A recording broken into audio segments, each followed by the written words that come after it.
স্বাগত জানাই। আজ আমাদের সাথে অতিথি হিসেবে রয়েছেন জনপ্রিয় কন্টেন্ট ক্রিয়েটর তৌহিদ উদ্দিন আফ্রিদি। তাকে নিয়ে নানা জল্পনা এবং কল্পনা চলছে। সেই জল্পনা এবং কল্পনার অবসান ঘটিয়ে আজ সরাসরি তার মুখোমুখি আমরা। কেমন আছেন আপনি? জি আলহামদুলিল্লাহ ভালো আছি। একটু জানাবেন যে আসলে হঠাৎ করে এই বিয়ে, আমরা অনেকেই জানি না আসলে এটার কারণটি কি, বা দর্শকও জানতে চাই এর কারণ কি। না আসলে জন্ম মৃত্যু বিয়ে এটা সম্পূর্ণ মহান আল্লাহ তাআলা লিখে রাখে।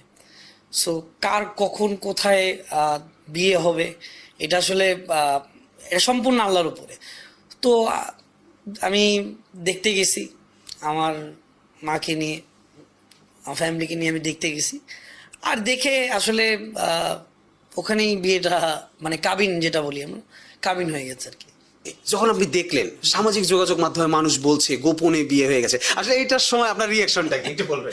আমি অনেক হাসি, টু বি অনেস্ট, এগুলো দেখলে আমার হাসি লাগে। আমি আপলোডই দিতাম, এমন একটা মোমেন্ট আমি আপলোড দিতাম যে আমি একটু বাসায় যাইতাম, তারপর না আপলোডটা দিতাম। তার আগেই আমি গাড়িতে শুনি নিউজ হয়ে গেছে যে গোপনে বিয়ে করলেন তৌহিদ আফ্রিদি। তো এটা আমার কাছে অভাব লাগে, কিন্তু এটা আসলে গোপনে না, এটা আসলে সবাই মানে সবার দোয়াতেই আসলে এটা হয়েছে, আল্লাহর মানে ইচ্ছাতেই হয়েছে আর কি।